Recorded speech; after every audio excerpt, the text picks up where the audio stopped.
Ay, qué escena tan habitual cuando los chicos juegan fútbol, ¿cierto?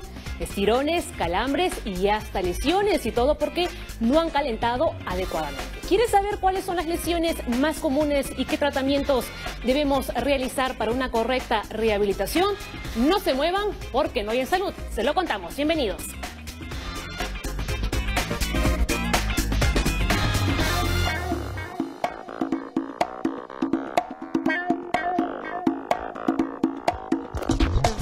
Le damos la bienvenida en Hoy en Salud al doctor Julio Grados, médico traumatólogo. ¿Cómo está? Bienvenido. ¿Qué tal? Un gusto estar con ustedes, Paola. Un gusto, no sé, estamos a la orden para poder conversar un poco del tema este que nos apasiona. Por supuesto, doctor, y sobre todo sobre las lesiones, ¿no? Que siempre los chicos se lesionan cuando van a jugar una pichanguita. Así es, un tema bastante frecuente en el fútbol aficionado, deporte aficionado y deporte profesional también, ¿no? Que es el campo que nos desenvolvemos. Por supuesto. ¿Qué le parece si vemos un video? Porque nuestra reportera de Hoy en Salud, Diana Hernández, se ha ido a las canchas. Y vamos a ver qué ha encontrado. Vamos a verlo. Un fin de semana o un par de horas libres son el pretexto perfecto para ir a jugar una pichanga con los amigos. Pero muchos suelen olvidar un detalle antes de dejarlo todo en la cancha.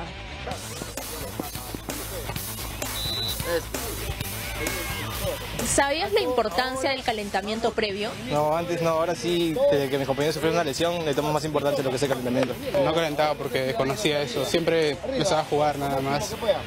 Sebastián, por ejemplo, es un joven que sufrió las consecuencias de no calentar. Y yo corrí sin entrenar, sin calentar, sin nada, y me exigí duro y donde la tibia se comenzó a inflamar, hinchar y me comenzó a doler y dejé el entrenamiento un mes. En el caso de Cristian, en cambio, fue por no realizar los ejercicios previos adecuadamente. Bueno, yo calentaba solamente caminando y de ahí empezaba ya a correr. Al día siguiente me empieza a doler la rodilla y de ahí el dolor no se iba. Ya estaba una semana con el dolor y me fui a un doctor, a un traumatólogo, y ahora estoy con terapia y con inyecciones, pastillas, medicamentos para desinflamar.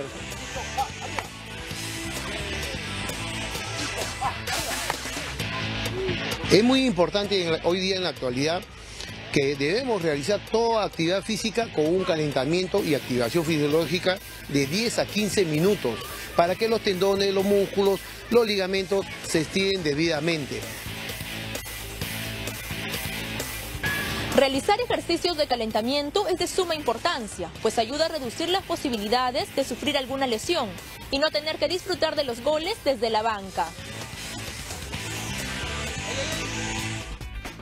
Doctor, lo veíamos, ¿no? Varios chicos se quejaban, ¿no? De calambres, de estirones y todo por no calentar. ¿Qué pasa con los chicos? ¿No saben que tienen que calentar antes de hacer algún deporte? Claro, es fundamental el estiramiento y el calentamiento. Como dijo el entrenador, pueden ser 10 minutos, 15 minutos, pueden ser 8 minutos, pero antes de hacer la parte deportiva tiene que haber un calentamiento, un estiramiento muscular, sobre todo para prevenir las lesiones musculares. El tema de contusiones, heridas, esguinces es un poco más fortuito, un poco más una cosa traumática del juego, pero las lesiones musculares básicamente se debe hacer un estiramiento. Doctor, ¿qué le parece para conocer los diversos tipos de lesiones? Vamos a invitar a nuestro amigo Raúl Rodríguez. Él es un aficionado del fútbol, así que ¿qué le parece que junto a él, ¿no? Veamos los diferentes tipos? ¿Qué les pasa a los chicos, como lo que usted decía, ¿no? Cuando no calientan, cuando no estiran, ¿a qué tipo de lesiones están expuestos ellos? Bueno, nosotros hemos hecho una clasificación un poco, digamos, personal. Hay muchas lesiones que puede haber en el tema del campo deportivo.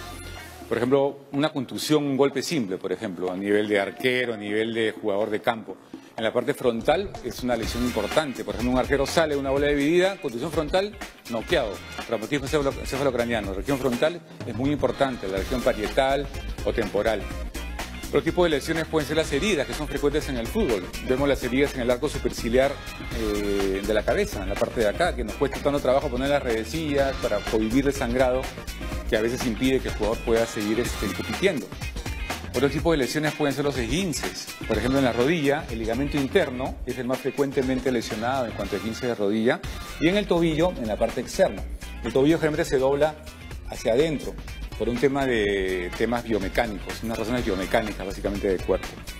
Las lesiones musculares, que ya es un campo aparte y es el más, digamos, pienso yo, importante en la parte deportiva, generalmente se lesionan la parte de cuádriceps, recto anterior, la parte posterior, como se ve ahí en la lesión, que parece que le han herido un balazo, pero la distensión o el tirón a nivel posterior en la parte isquiotibial es muy dolorosa, es muy aparatosa.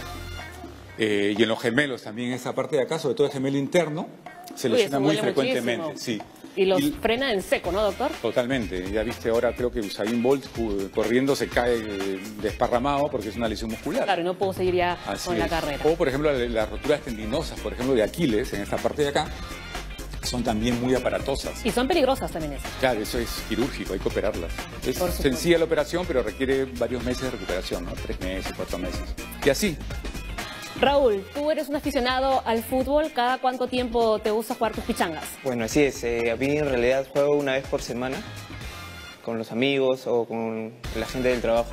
¿Alguna vez te has lesionado por no estirar, por no calentar? Sí, tuve una pequeña lesión en los ligamentos, en la rodilla derecha, pero felizmente no fue algo muy grave.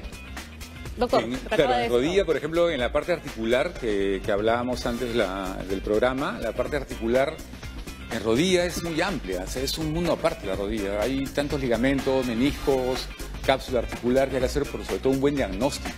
Si uno habla en general de ligamentos, hay que hablar qué tipo de ligamento, interno, externo, cruzado, qué menisco, qué lesión. Y para eso se hace un buen diagnóstico para enfocar el tratamiento. Si uno no tiene un buen diagnóstico, estamos perdidos para hacer un buen tratamiento. O sea, ¿de qué estamos hablando, no? Primero es el de entrada y después el segundo y el postre. Doctor, el tratamiento básico que siempre dicen, ¿no? Reposo y hielo. Claro, eso es para toda lesión en general. Toda lesión, como tiene inflamación, hay que colocarle hielo inmediatamente. ¿El hielo qué hace? Produce vasoconstricción, o sea, produce una cierre de los vasos para que la sangre que sale por la lesión pues no tienda a salir más. Y más bien después de las 24 horas se coloca calor para que ese sangrado que ha salido produzca el calor, vasodilatación y regrese la sangre a, digamos, al torrente sanguíneo.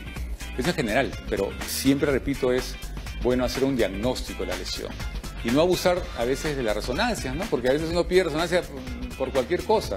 Hay que también estimular el examen clínico, el examen físico, sospechar una lesión y después comprobarla con una resonancia, con un examen complementario, ¿no? Doctor, ¿y qué pasa con aquellos chicos, ¿no? que igual se han lesionado pero no le toman importancia y siguen jugando a pesar de que les molesta un poco pero no lo suficiente como para dejar de hacer ese deporte? Generalmente la lesión se hace crónica. Por ejemplo, una misma lesión muscular, si no se diagnostica, una rotura fibrilar, que es la distensión pequeña, si no se trata, pues se va fibrosando más y produce hasta un desgarro que no le va a permitir jugar o hacer su deporte favorito en muchos meses, en vez de tratarse con tiempo y solucionarlo más si la persona es joven, ¿no? Eso pasa generalmente cuando se hace un buen diagnóstico, ¿no? Muy bien, doctor, perfecto. Agradecemos a Raúl también por haber estado en Hoy en Salud. Gracias a ustedes. Hacemos una breve pausa y al volver les vamos a contar quiénes han sido los futbolistas que han acabado con su carrera por lesiones. Ya regresamos.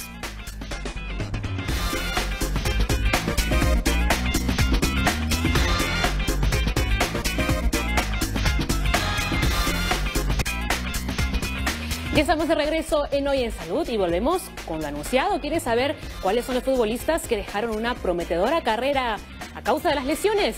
Se lo contamos, vean.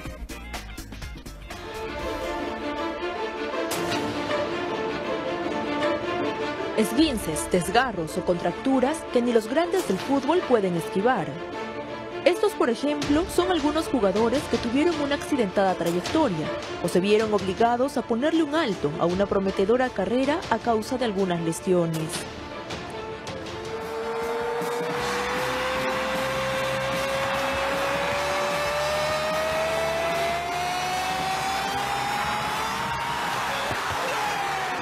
Uno de los mejores delanteros de la historia del fútbol, Ronaldo, se alejó de las canchas tras sufrir varias lesiones en las piernas. Pero fue luego del año 2000 que el fenómeno no volvió a ser el mismo. Su rodilla derecha no soportó el rompimiento del tendón y en esa ocasión dejó de practicar por un año. La historia futbolística del español Carles Puyol se detuvo a sus 36 años. Una historia que no solo estuvo marcada de goles, también de lesiones. 36 a lo largo de toda su carrera. En el 2014 decidió retirarse después de 20 años jugando en el Barça, pues las molestias en su rodilla no desaparecían. Jas Fontaine, el francés que marcó récord por meter 13 goles en el Mundial Suecia 58, dejó el fútbol a sus 28 años. Una fractura en una de sus piernas de la que no pudo recuperarse truncó su carrera. Y aunque ya pasaron más de 5 décadas desde su retiro, es uno de los goleadores más recordados. Doctor, después de ver las imágenes, nunca mejor dicho, qué mala pata. Sí. Antiguamente habían lesiones que retiraban a los futbolistas. Me acuerdo cuando yo era pues ya un joven, o sea, lesiones de ligamento cruzado retiraban al futbolista. No se hace lo que se hace ahora, reconstrucción, plastillas, y el jugador a los 6 meses está jugando. Difícilmente una lesión, ya así sea muy crónica, puede llevar a un futbolista, a un deportista a retiro. O sea, yo no sería tan drástico en ese aspecto. Pienso que la medicina ha avanzado bastante actualmente y hay muchos recursos médicos para hacer eso. El hecho que el deportista decida retirarse por otros motivos, bueno, ya es diferente, ¿no? Entonces, digamos que las lesiones no es que los mandan al retiro. Sí, no hay una lesión, digamos, que salvo que sea, por ejemplo, una discopatía de columna tremendamente invalidante, que no deje de hacer el deporte, ¿no? Pero sí les afecta. Sí, pero se puede manejar.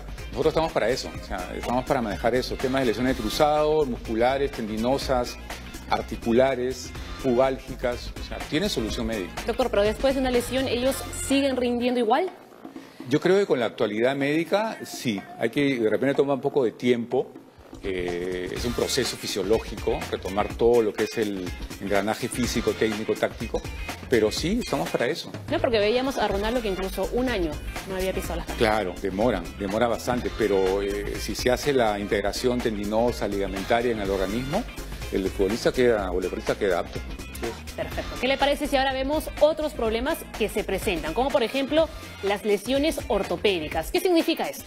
Claro, los aspectos ortopédicos vienen a ser no tanto una lesión producida en el deporte, en el campo de juego, sino un aspecto, digamos, del esqueleto de la persona o del deportista. Por ejemplo, tener pie plano, pie cabo, tener un genuvaro, una deformación angular de las piernas, o también los mismos problemas de columna, una hiperlordosis o una escoliosis. Son temas ortopédicos que el deportista debe evaluarse antes de hacer un deporte y mucho más competitivo, porque después aparecen en el transcurso de la práctica del deporte lesiones que son conllevadas por esa causa. Por ejemplo, la pubalgia, que es una lesión por sobreuso tendinosa, tiene condiciones anatómicas ortopédicas de origen.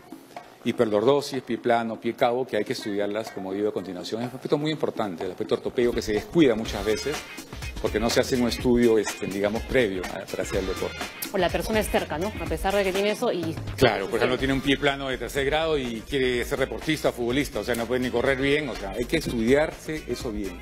Es muy importante, se descuida muchas veces. Doctor, sigamos. Fracturas. Bueno, la fractura es una lesión inherente al deporte. Difícilmente se puede, una vez me preguntan en congresos, ¿cómo puede prevenir una fractura? O sea, es muy difícil, una fractura, luxación, hasta una herida, una contusión, pocas veces se puede prevenir. De repente con un gesto técnico, si voy una bola dividida o algo, pues tratar de no ser tan arriesgado en hacer, porque realmente pasa eso, ¿no? Que la persona o el futbolista va con mucha fuerza, mucha vehemencia y se producen las lesiones. Hace poco veíamos en una jugada que uno se rompe el cruzado y otro se rompe la pierna, en un choque los dos futbolistas. Eso indica que hay mucha potencia, mucha velocidad, mucha fuerza en esa lesión. Entonces, en ese sentido sí podría ser un poco la prevención. Fracturas de tibia, fractura de húmero, más raro, pero más es tibia, fémur muy raro, antebrazo, manos en los arqueros, pero sobre todo tibia es la fractura más frecuente en el deporte, en el fútbol, ¿no? Que es lo que yo hago. Y lo que usted comentaba hace un momento, el tema del ligamento cruzado, explíquenos. Sí, el ligamento cruzado, primeramente hay que decir que es una lesión que cada vez se ve en una edad más joven al deportista. Antes se veía un poco más avanzado pasando los 30 años. Ahora se ve mediando los 20, 25, 28. ¿Y por qué?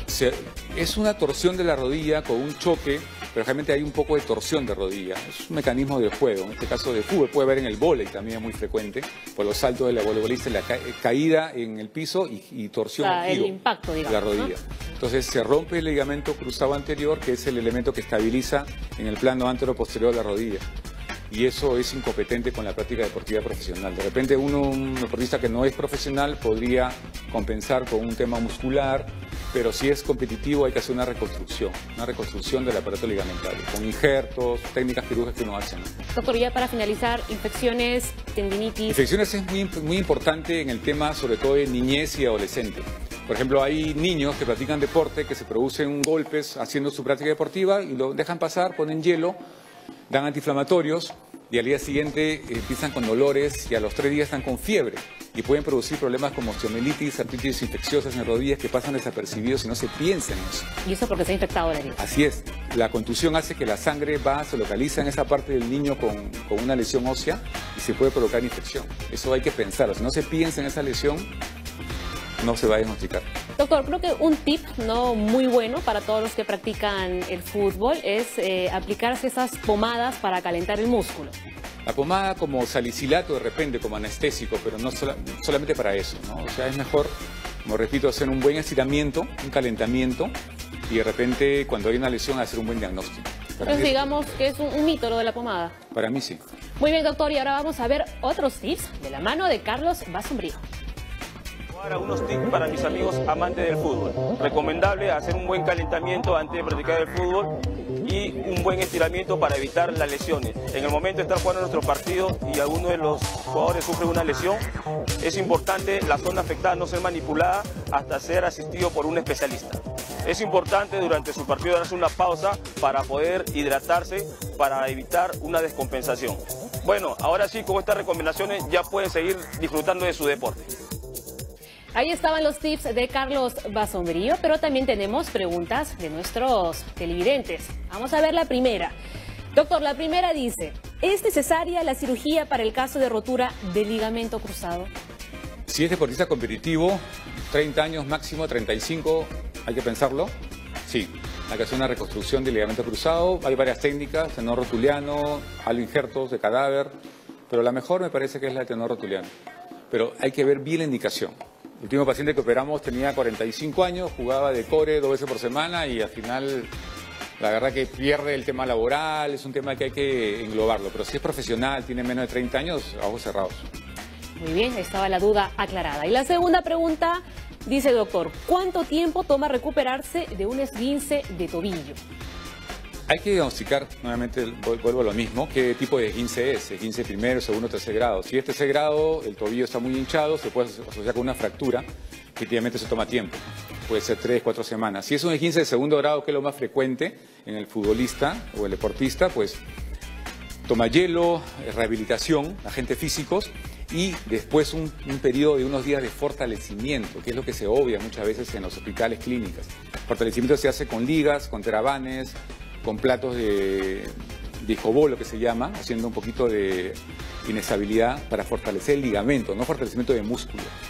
Promedio serán unas 2 semanas. Eso está vinculado con el umbral de dolor del deportista, porque un esguince de primer grado de un deportista A puede durar 2 semanas y en otro puede durar un día. O sea, eso depende del umbral de dolor. En otras palabras, unos son más valientes y otros son no tan valientes. Eso es muy importante en el deporte. Claro que sí. Bueno, yo no soy deportista, pero sí que tenía algún esguince y puedo asegurar que estaba hasta 4 semanas que no podía caminar bien. Lo que se hace en las clínicas, a veces normales, vulgares y corrientes, es colocar un yeso. Para mí, realmente eso es pérdida de tiempo, porque te baja el músculo, te disminuye todo el aparato tendinoso, muscular, en vez de atacarlo con fisioterapia. Si solamente es un esguince, que es por definición un estiramiento del ligamento, se trabaja con hielo, calor, fisioterapia y fortalecimiento. Esa era la creencia antigua, ¿no? Para inmovilizar. Claro, han pasado muchas cosas, se ha avanzado mucho en esa parte. Me parece que hay que atacar más la lesión que estar esperando, ¿no? Con un yeso. Y sobre todo en el ámbito deportivo, ¿no? Sí, totalmente. Ahí estamos con el tiempo, pues, con ajustes, ¿no? Estamos ahí con el tiempo de más. O sea, todo, el mismo futbolista, el dirigente, el entrenador, todos nos apuran, entonces queremos que el jugador esté lo más rápidamente posible. Claro que sí, además hay que divertirse jugando ese deporte. Así es. Doctor Julio Grados, muchísimas gracias por haber estado en Hoy en Salud. Un gusto estar con ustedes, cuando gusten, estamos para comunicarnos. sus consejos definitivamente muy interesantes. Como siempre les decimos, aplíquelos en casa. Hoy hemos estado futboleros, hemos estado deportistas, así que nos vamos a ir justamente con un poco de música. ¿Qué les parece? Pero ya lo sabe, antes de irnos, recuerde escribirnos a nuestra cuenta de Twitter, @hoyensaludtv, y también a nuestro correo electrónico hoyensalud@tvperú.gov.p. Nos vemos. Chao, cuídense.